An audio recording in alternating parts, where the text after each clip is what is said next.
Hello. Friday ആയിട്ട് നമുക്കിന്ന് week ഓഫാണ്. അപ്പോൾ ഒന്ന് പുറത്ത് പോകാനുണ്ടായിരുന്നു. നമുക്ക് ജൂലൈയിലൊരു കല്യാണം വരുന്നുണ്ട്. അപ്പോൾ ഈദൊക്കെ അല്ലേ, അപ്പോൾ എല്ലാം കൂടി ഒന്ന് ഷോപ്പിങ്ങിന് പോയി. ആദ്യം കുറച്ച് റണ്ണിങ് മെറ്റീരിയൽസൊക്കെ നോക്കി. അതിൽ ഈ റെഡ് എനിക്ക് ഭയങ്കര ഇഷ്ടപ്പെട്ടു.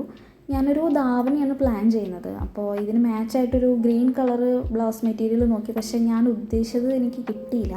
അപ്പോൾ അതങ്ങനെ ഡ്രോപ്പ് ചെയ്തു. പിന്നെ ഈ പോണതാണ് നമ്മുടെ ബ്രൈഡ് കേട്ടോ. അങ്ങനെ അവിടെ നിന്ന് ഇറങ്ങി അവൾക്കൊരു ചെരുപ്പ് നോക്കാനുണ്ടായി. അപ്പോൾ ചെരുപ്പൊക്കെ നോക്കി. ഈ കുപ്പി കണ്ടപ്പോൾ ഇതിൻ്റെ ഒരു ടോം ആൻഡ് ജെറി പ്രിൻ്റ് എനിക്കുണ്ടായിരുന്നു. അപ്പോൾ എനിക്ക് ചെറുതായി ഒന്ന് നൊസ്റ്റ് അടിച്ചു. പിന്നെ ഇവിടെ കയറി നേരത്തിൽ. ഇവിടെ നല്ല ഫുഡാന്ന് പറഞ്ഞ് കയറിയതാണ്, പക്ഷേ എനിക്കെന്തോ അത്രയ്ക്ക് അങ്ങോട്ട് ഇഷ്ടപ്പെട്ടില്ല. അവിടെ നിന്ന് പിന്നെ ഇറങ്ങി ആച്ചിയുടെ വീട്ടിൽ പോയി ഓരോ ജീരക സോഡയും ഓരോ ബിങ്കോ ഒക്കെ കഴിച്ചു. അത് കഴിഞ്ഞ് നമ്മൾ മെഹന്തി ഇടാനായിട്ട് സ്റ്റാർട്ട് ചെയ്തു കേട്ടോ. അപ്പോൾ ഇതാണ് ആച്ചിയുടെ കയ്യിൽ ഇട്ട് കൊടുത്തത്. നന്നായിട്ടുണ്ടെങ്കിൽ പറയണം. പിന്നെ അവളുടെ കുറച്ച് റിലേറ്റീവ്സും കസിൻസും ഒക്കെ ഉണ്ടായിരുന്നു. അപ്പോൾ അവരുടെ കയ്യിലൊക്കെ ഇട്ട് കൊടുത്തു. എല്ലാവരുടെ കയ്യിൽ ഇട്ടത് എനിക്ക് വീഡിയോ എടുക്കാൻ പറ്റിയില്ല. ഇതാണ് ഒരെണ്ണം. ആ കുട്ടിക്ക് സിമ്പിളായിട്ട് മതി എന്ന് പറഞ്ഞുകൊണ്ട് അങ്ങനെ ഇട്ട് കൊടുത്തു. പിന്നെ ബീബിയുടെ കൈ വെറുതെ ഇരിക്കണോണ്ട് അതിലും ഞാൻ കുറച്ച് ഇട്ട് കൊടുത്തു.